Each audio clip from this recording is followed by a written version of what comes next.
Hi guys, welcome back to new video. दोस्तों, आज की जो वीडियो है हम लोग इसमें बात करने वाले हैं एमबीबीएस इन नेपाल के काउंसलिंग के रिलेटेड, और उसके साथ साथ हम लोग इसमें बात करेंगे बांग्लादेश के जो स्कॉलरशिप है उसका काउंसलिंग का प्रोसेस क्या है, और जो 22 सीटें एमबीबीएस में हैं, means MBBS and plus BDS में दोनों का मिलाकर उसको कैसे एमएससी रिकमेंड करेगा, और क्या डेडलाइन बांग्लादेश का एक्सटेंड हुआ है क्या, और हुआ है तो किसके लिए हुआ है, और उसके साथ साथ जो फॉरेन स्टूडेंट्स है जो इंडिया और दूसरे कंट्री से नेपाल में पढ़े आते हैं, मेजॉरिटी ऑफ स्टूडेंट्स इंडिया ही से होते हैं। आप बोल सकते हैं 99.9% जो फॉरेन में नेपाल में एमबीबीएस करने आते हैं फॉरेन कैटेगरी में, वो इंडियन ही लोग होते हैं। तो ये सारे चीज़ें आपको one by one step to step मैं आपको समझाऊंगा और बताऊंगा कि आप अगर काउंसलिंग करा रहे हैं तो कैसे कराना चाहिए, और काउंसलिंग में अगर प्रायोरिटी ऑर्डर सेट कर रहे हैं तो कैसे आपको सेट करना चाहिए, नंबर ऑफ कॉलेजेस कितना होना चाहिए, क्या लास्ट ईयर जैसा withdraw except and drop का भी ऑप्शन है, अगर नहीं है तो कैसे आप करने का मतलब कि उस ऑप्शन को कैसे एमएससी ने मैनेज किया है। तो शुरू करते हैं आज की वीडियो, और स्पेशल वीडियो मानते हुए 2023 के लिए, क्योंकि ये स्पेशल इसलिए है कि आप साल भर की एफर्ट इस वीडियो और इस आप काउंसलिंग के थ्रू आप करने का मतलब कि अपने डिजायर्ड कॉलेज में पुग सकते हैं और पहुंच सकते हैं और अपना ड्रीम को पूरा कर सकते हैं। तो शुरू करते हैं। सबसे पहले मैं शुरू करूंगा बांग्लादेश के जो स्कॉलरशिप के लिए और निपलिज स्टूडेंट्स का सिलेक्शन है उस पर। तो जैसे कि आप देख सकते हो, बांग्लादेश के जो पीडीएफ आई थी, फॉर्म आई थी, वो पहले 9 पेज की पीडीएफ थी, और उसमें साफ साफ कहा गया था बांग्लादेश का कि आप private and government medical college में फॉर्म अप्लाई कर सकते हो, और उसमें यह भी बताया था private and government medical colleges का क्राइटेरिया। तो वो हिसाब से हम आते हैं कि जो देखिए गवर्नमेंट मेडिकल कॉलेजेस में उस बच्चे के लिए था जो 19 एमबीबीएस सीटें में स्कॉलरशिप में एडमिशन लेना चाह रहे थे बांग्लादेश में इंडियन एम्बेसी के थ्रू। तो अगर वो 19 जो सीटें हैं वो अब एमएससी के अलॉट हो गई, तो अब क्या किसको मिलेगा वो 19 सीटें गवर्नमेंट कॉलेजेस में। तो देखिए, ये पहले जो नोटिस आया था उसमें मार्च 30 तक गवर्नमेंट एंड प्राइवेट दोनों के लिए एप्लीकेशन का डेडलाइन था, जो कि आज मार्च 13 है। तो अगर अभी तक नहीं फिलअप किए होंगे तो आज भी आप कर सकते हैं।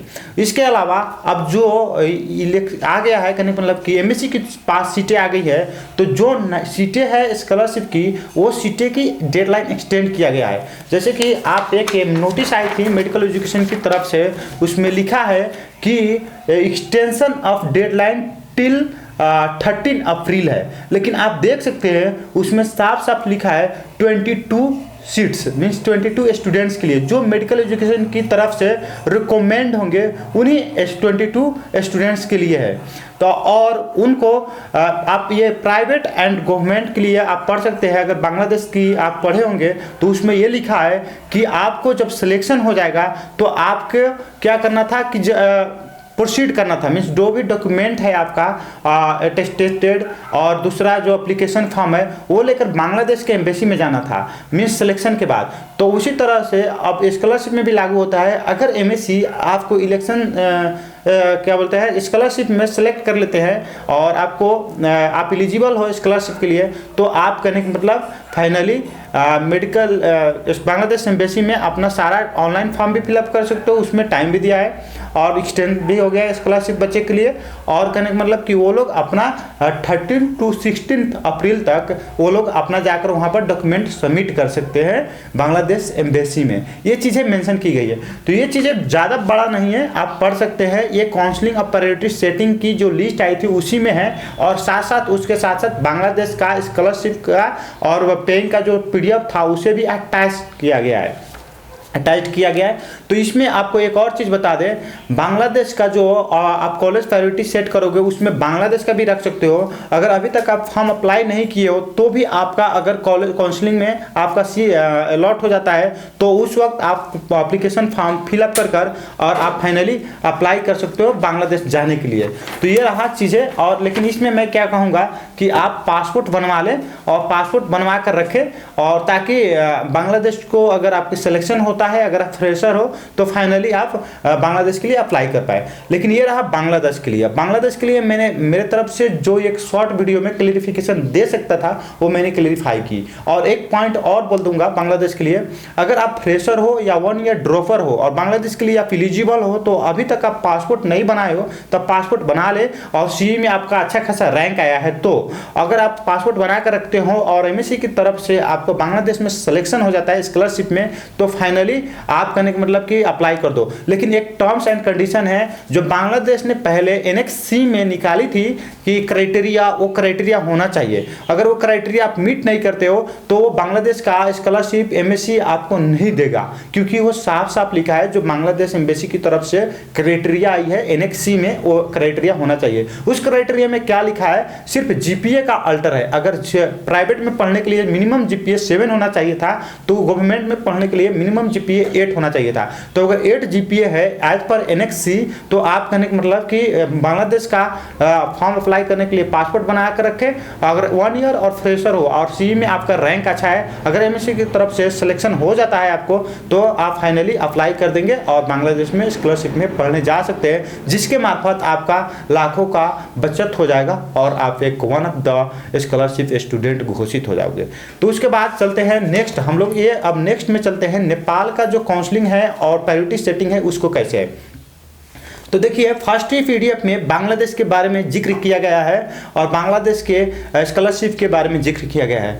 तो इसमें टोटल ये सब जो है मतलब कि रिजल्ट जो ये सब रिजल्ट वगैरह कब पब्लिश हुई ये डेट में, और उसके बाद रीटोटलिंग कब हुई, और बाकी सारा कंप्यूटर मैचिंग की तरफ से हुई, तो वो सारी चीज़ें।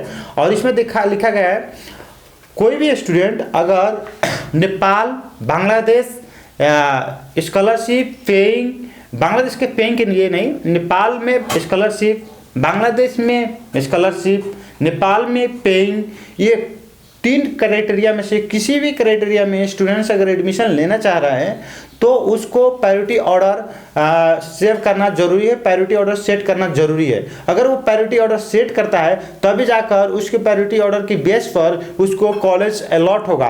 और वो कॉलेज कैसे अलॉट होगा, तो कंप्यूटर बेस्ड मैचिंग पर कॉलेज अलॉट होगा। तो कंप्यूटर बेस्ड मैचिंग क्या होता है इस पर बात करते हैं। तो कंप्यूटर बेस्ड मैचिंग क्या होता है कि आपका जो कॉलेज का प्रायोरिटी ऑर्डर सेट किया हो उसके बेसिस पर, प्लस आपके रैंक के बेसिस पर, अब प्लस सीट कितने वैकेंट है और कितने अवेलेबल सीट है उसके बेसिस पर डिसाइड करता है कि आप किस कॉलेज के लिए फिट बैठते हो, मीन्स आपको किस कॉलेज में सीट दिया जाए। इसमें कोई मैनुअल वर्क नहीं होता है, एक सॉफ्टवेयर है, सॉफ्टवेयर के बेसिस पर ये सारे मैचिंग कराया जाता है। मैचिंग करने का मतलब एक काउंसलिंग समझ सकते हो, लेकिन यहाँ पर कंप्यूटर की मदद से किया जा रहा है, इसीलिए मैचिंग नाम रखा है मेडिकल एजुकेशन ने। तो ये चीज़ें आपको ही काउंसलिंग और मैचिंग ऑलमोस्ट सेम है वर्ड, आप इसमें टेंशन नहीं लीजिए और घबराने की कोई जरूरत नहीं है। अब आते हैं, जैसे कि बांग्लादेश का पहले सीट होता था तो वो कहने मतलब कि जनरल कैटेगरी में होती थी और आपको वहाँ पर सिलेक्शन होता था 12 और 10 की मार्क्स के बेसिस पर। लेकिन अब बांग्लादेश की सीटें मेडिकल एजुकेशन की साइड में चल गई है, मेडिकल एजुकेशन के पास चल गई है। तो मेडिकल एजुकेशन ने उसको 19 जो सीटें हैं एमबीबीएस के लिए उसको क्या किया है, जनरल प्लस रिजर्वेशन में डिवाइड किया है। क्या रूल लगाते हुए 55% जनरल में और आपका बाकी जो 45% है वो रिजर्वेशन में। तो इस तरह से किया, उस तरह से बीडीएस के भी सीटें कर दिया। और इसी तरह से देखेंगे तो बांग्लादेश के टोटल जो जनरल सीटें हैं वो मतलब कि 10 है एमबीबीएस में, और महिला की तरफ 3 सीटें हैं रिजर्वेशन में, दलित की तरफ 1 सीटें है, आदिवासी जनजाति की तरफ 1 है, खास एरिया के तरफ 1 है, मधेसी की तरफ 1 है, थारू की तरफ 1 है और पिछड़िए के क्षेत्र तरफ ये है। ये बोल सकते हैं महिला में सबसे ज्यादा रिजर्वेशन है। तो अगर आप स्पेशली गर्ल्स हो और आपको रैंक अच्छा आया है आपका और आपको डिजायर है स्कॉलरशिप में पढ़ने के लिए और आप 1 ईयर ड्रॉपर और फ्रेशर हो, तो आप मतलब फाइनली अप्लाई कर दो बांग्लादेश के ये प्रायोरिटी ऑर्डर में। उसी तरह से बीडीएस में है, बीडीएस में खुला तरफा 2 है और कहने का मतलब कि महिला में 1 है, ये बीडीएस की रही। उसके बाद आते हैं जैसे कि इसमें लिखा है जो बांग्लादेश, आप साफ साफ देख सकते हैं, बांग्लादेश सरकार बटा प्राप्त छात्रवृत्ति सीट का लागी नेपाल छात्रवृत्ति तथा सशुल्क तरफा को शिक्षण संस्था शैक्षिक कार्यक्रम संग गई। मीन्स अगर बांग्लादेश में भी स्कॉलरशिप में पढ़ने जा रहे हैं तो प्रायोरिटी ऑर्डर सेट करना आपको जरूरी है, कंपलसरी है। और जब प्रायोरिटी ऑर्डर सेट करते हो तभी जाकर आपको बांग्लादेश में भी मिलता है। मीन्स मैंने आपको पहले ही क्लियर किया है, अगर आप नेपाल में स्कॉलरशिप, नेपाल में पेइंग और बांग्लादेश में स्कॉलरशिप में पढ़ने जा रहे हो तो आपको प्रायोरिटी ऑर्डर में उसी वक्त सेट करना है कि आपको कहाँ पढ़ने जाना है और क्या चीज़ें में जाना है, आपको वो सारे प्रोग्राम भी। उसी तरह से आपको यहाँ पर देख सकते हैं कि क्या है, एनेक्स सी के अनुसार से मैंने बांग्लादेश का एक्सप्लेन कर दिया, नहीं बांग्लादेश का अब नहीं करूँगा ज़्यादा। अब आते हैं ऑनलाइन प्रायोरिटी सेटिंग पर। तो ऑनलाइन प्रायोरिटी सेटिंग क्या है और कैसे कर सकते हैं? तो देखिए, ऑनलाइन प्रायोरिटी सेटिंग ये है कि आप किस कॉलेज में और किस स्ट्रीम में, किस प्रोग्राम में, और प्लस कहने का मतलब आपको कि बांग्लादेश या नेपाल में पढ़ना है, ये सेट करना है। तो इसमें कोई रूल्स रेगुलेशन नहीं है। जैसे कि सपोज मेरा नाम अभिषेक यादव है, मैं अगर कॉलेज को सेट करना चाह रहा हूँ प्रायोरिटी ऑर्डर, तो मैं अपने डिजायर की कॉलेजेस सारे उसमें लिस्ट में लगा सकता हूँ। उसमें आपको बटन मिलेगा insert above, insert below, remove. तो इसमें क्या है कि अगर मैं कोई कॉलेज को 1 नंबर पर रखा, मेरे अपने हिसाब से 2 नंबर पर किसी को रखा, 3 नंबर पर किसी को रखा, 4 नंबर पर किसी को रखा, 5 नंबर पर किसी को रखा, लेकिन फिर मुझे लगा कि नहीं 5 नंबर वालों को हटा देते हैं, तो रिमूव बटन से मैं हटा लूंगा। अगर फिर मुझे लगता है कि नहीं 5 नंबर को 1 नंबर पर लिखता हूं तो इंसर्ट अबव कर मैं उससे ऊपर ले जा सकता हूं 1 पर। अगर मुझे कहीं लगता है कि नहीं 1 नंबर वाले थे वो 4 नंबर पर हो, तो मैं इंसर्ट बिलो कर उससे ले आ सकता हूं। तो ये रहा प्रायोरिटी ऑर्डर को, जो कि प्रायोरिटी ऑर्डर स्टार्ट हो चुका है और आज दूसरे दिन है। मीन्स आपको चैत 14 गते की 10 बजे से स्टार्ट है और आज के मतलब कि 16 गते है। तो ये समय 10 बजे से, और आपको डेडलाइन जो है चैत 19 की 5 बजे तक शाम तक है। तो मैं ये क्या कहना चाहूँगा आपको कि प्रायोरिटी ऑर्डर सेट करते वक्त, जैसे कि मैंने बहुत सारे स्टूडेंट्स को लास्ट ईयर भी देखा और इस ईयर भी देखा कि बहुत सारे स्टूडेंट क्या किया कि लिमिटेड नंबर ऑफ कॉलेज रख दी। जैसे कि किसी का रैंक मानो 800 आया है और उसने क्या किया 5 ही कॉलेज रख दी। जैसे कि आपका कहने का मतलब कि IOM चाहे 2 कॉलेज रख दी, मानो 2 कॉलेज के लेते हैं थोड़ा एग्जाम्पल को सीट बैठाने के लिए, IOM, BP और यहाँ रख दिया NHS नेपाल में 3 कॉलेज उसने रखा। लेकिन क्या हुआ ना 800 रैंक होने के बावजूद भी उसको नेपाल में कोई भी कॉलेज नहीं मिला। क्यों नहीं मिला? क्योंकि उसने कहने का मतलब कि प्रायोरिटी ऑर्डर में 3 ही कॉलेज रखा और 3 कॉलेज में 800 रैंक तक की कोई बच्चा का एडमिशन नहीं होता है तो उसको भी नहीं मिलेगा। तो ये हिसाब से उसको नहीं मिला। तो मैं क्या सजेस्ट करूंगा, अगर आप प्रायोरिटी ऑर्डर सेट करते हो तो आपको क्या ध्यान में रखना है कि सारे जो कॉलेजेस है उसको रखना है। ये नहीं कि मुझे 3 कॉलेजेस में पढ़ना है। जैसे कि MBBS के लिए टोटल कहने का मतलब कि नेपाल में कॉलेजेस है वो 21 मेडिकल कॉलेजेस है।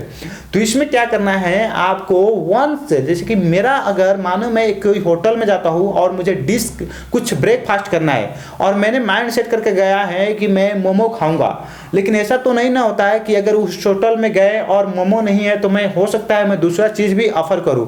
तो मेरे पास सेकेंड ऑप्शन होता है, चलो मैं समोसा खा लिया, चलो अगर समोसा भी नहीं है तो चलो मैंने चाउमीन खा लिया, चाउमीन भी नहीं है तो उस तरह दूसरा खा लिया। तो इसी तरह आपको क्या करना है कि MBBS की जो सीट कॉलेज का प्रायोरिटी ऑर्डर है तो इसमें आपको ऑलमोस्ट 21 मेडिकल कॉलेजेस रखना है। अगर आपकी रैंक अच्छे खासे है तो आप 21 नहीं भी रखते हो तो ऑलमोस्ट आप मैक्सिमम नंबर ऑफ कॉलेजेस रखो। मैं ये कह रहा हूँ कि अगर आप 21 रखते हो तो इसका मतलब ये नहीं हुआ कि आपको देवदहा में मिल जाएगा और जानकी में मिल जाएगा और लुम्बिनी में मिल जाएगा, क्योंकि आपका रैंक तो अगर फर्स्ट में आप IOM रखे हो और आपके रैंक अच्छे खासे है, जैसे कि 200 के बिलो या 100 के में है, तो आपका ऑलमोस्ट IOM ही मिलेगा। आप भले ही 21 रखे हो लेकिन जानकी में आपको कभी भी नहीं जाएगा, क्योंकि मैंने शुरू ही में बताया आपको जो कंप्यूटर मैचिंग है या काउंसलिंग है कंप्यूटर के बेस पर होता है और वो देखता है 3 ठो सीट देखता है। पहला आपका प्रायोरिटी ऑर्डर, दूसरा कहने का मतलब कि आपका प्रोग्राम में सीट कितने वैकेंट है, तीसरा कहने का मतलब कि आपकी रैंक कितनी आई है। तो ये सारी चीज़ें देखकर मीन्स 3 क्राइटेरिया पर टोटली डिपेंड है मेडिकल एजुकेशन की काउंसलिंग या उसकी मैचिंग प्रोसेस कंप्यूटर बेस्ड। तो मैं ये कहूँगा कि अगर मानो कोई स्टूडेंट्स का 2000 रैंक आया है। तो ये ना रखो कि देखो 2000 रैंक वाले बच्चे कहीं ना कहीं पेइंग में मिल जाएगा, और उसको ये नहीं कि जो जान के दे रहा है और दूसरे में मिलेगा। मैं ये कॉलेजेस को इसलिए रिप्रेजेंट नाम लेकर कर रहा हूँ कि अक्सर जो स्टूडेंट्स के माइंड में है वो कहने का मतलब है ये कॉलेजेस खराब है, लेकिन मैं ये भी क्लियर कर पाऊँ, आप बोलते हो ये कॉलेजेस सबको खराब, ये कॉलेजेस सब खराब नहीं है। क्यों खराब नहीं है? क्योंकि आपको लगता है कि खराब है, लेकिन मेडिकल एजुकेशन रेगुलरली रेगुलेट कर रहा है, तो इसका भी क्वालिटी अच्छे है और सीट भी उस तरह से है, जिस तरह से उसकी क्षमता है, जिस तरह से उसके इंफ्रास्ट्रक्चर डेवलपमेंट है, उस तरह की कॉलेजेस की सीटें अलॉट हुई है मेडिकल एजुकेशन की तरफ से। जिस कॉलेजेस में ज़्यादा इंफ्रास्ट्रक्चर है, पैसेंट फ्लो ज़्यादा है, वहाँ पर रिसोर्सेज ज़्यादा है, मैन पावर ज़्यादा है, वहाँ पर मेडिकल एजुकेशन ने मैक्सिमम सीटें 100 दी है। लेकिन जहाँ पर कम होते गई है वहाँ पर क्या किया है, मेडिकल एजुकेशन ने सीटें कम करते गई है, जैसे कि आप जान के मिल सकते हो।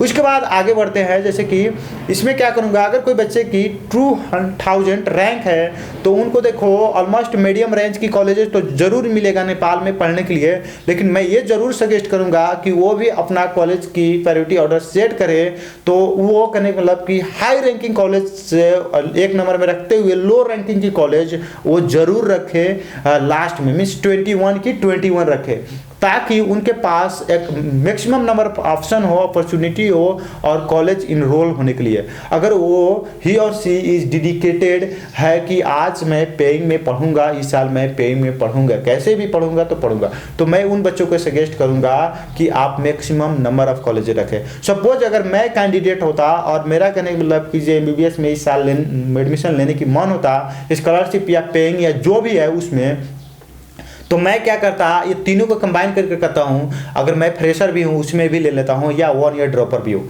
तो मैं क्या करता, सबसे पहले मैं टॉप में नेपाल की रखता कॉलेज है, जैसे कि मैं फर्स्ट में क्या रखता, IOM रखता। उसके बाद मैं अपना काठमांडू में मैं सेंटर पढ़ना चाह रहा हूँ, IOM रखता। उसके बाद BP रखता, उसके बाद KUSMS रखता, उसके बाद नेपाल आर्मी रखता, उसके बाद पार्टनर रखता, उसके बाद कहने मतलब कि KMC रखता, उसके बाद नेपाल मेडिकल कॉलेज रखता, उसके बाद मणिपाल रखता, उसके बाद CMC रखता, उसके बाद कॉम्स रखता, उसके बाद कहने मतलब कीजिए आपका कॉम्स रखता, उसके बाद आपका किस्ट रखता, उसके बाद आपका गंडकी रखता, उसके बाद यूनिवर्सल रखता, उसके बाद आपका नेपालगंज रखता, उसके बाद आपका नेशनल मेडिकल कॉलेज रखता, उसके बाद Karnali academy of health science रखता, उसके बाद देवदाहा मेडिकल कॉलेज रखता, उसके बाद आपका जानकी मेडिकल कॉलेज रखता, उसके बाद बांग्लादेश का कॉलेज रखता है, क्योंकि मैं डेडिकेटेड बांग्लादेश स्कॉलरशिप रखता, क्योंकि I am not fashion to, मैं ये नहीं चाहता हूँ कि मैं बाहर जाकर पढ़ूँ, मैं अपने कंट्री में पढ़ूँ, तो मैं ये रखता, सारी चीज़ रखता।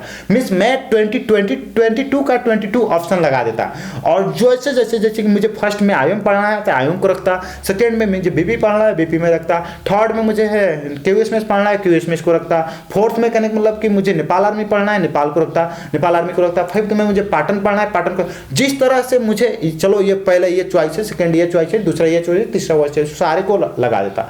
ये सर हाँ प्रायोरिटी में रहता। मैं ये सजेस्ट करूँगा आप जितना ज़्यादा हो सके मैक्सिमम नंबर ऑफ कॉलेजेस उतना को उसमें फिट कर दीजिए प्रायोरिटी ऑर्डर में, तब जाकर आपका अगर पढ़ने की मन ही है तो मन बनाए तो, नहीं तो आपको लग रहा है कि मुझे यही कॉलेज में सीटें मिलेगी तो पढ़ूंगा, नहीं तो ड्रॉप लूंगा, तो आप उतने ही नंबर ऑफ कॉलेजेस को उसमें फिट बैठाए जो आपको लग रहा है। लेकिन आप रिमेंबर करें, आप 19 से चैत 19 के बाद आप चाहते हुए सीटें को बदल नहीं सकते हो, मीन्स प्रायोरिटी ऑर्डर को ऐड और कम नहीं कर सकते हो, वो लॉक हो जाएगा और हमेशा के लिए लॉक हो जाएगा, और इस साल के लिए वही रहा। तो मैं यही कहूँगा कि आप देखो मैक्सिमम नंबर पर रखो, और आप देखो आप चॉइस भी कॉलेज में पढ़ना चाह रहे हो तो आप नहीं मिलेगा वो चॉइस कॉलेज तो छोड़ सकते हो, लेकिन मानो अगर 5 दिन बाद आपका डिसीजन चेंज होता है और आपको ये लगता है कि मुझे दूसरे कॉलेज में भी पढ़ लेना चाहिए, तो उसके बाद तो आप नहीं ना चेंज कर सकते हो। तो मैं यही सजेस्ट करूँगा, आपको ये भी लग रहा है कि मैं सिर्फ IOM BP KUSMS Nepal army Patan में भी पढ़ूंगा,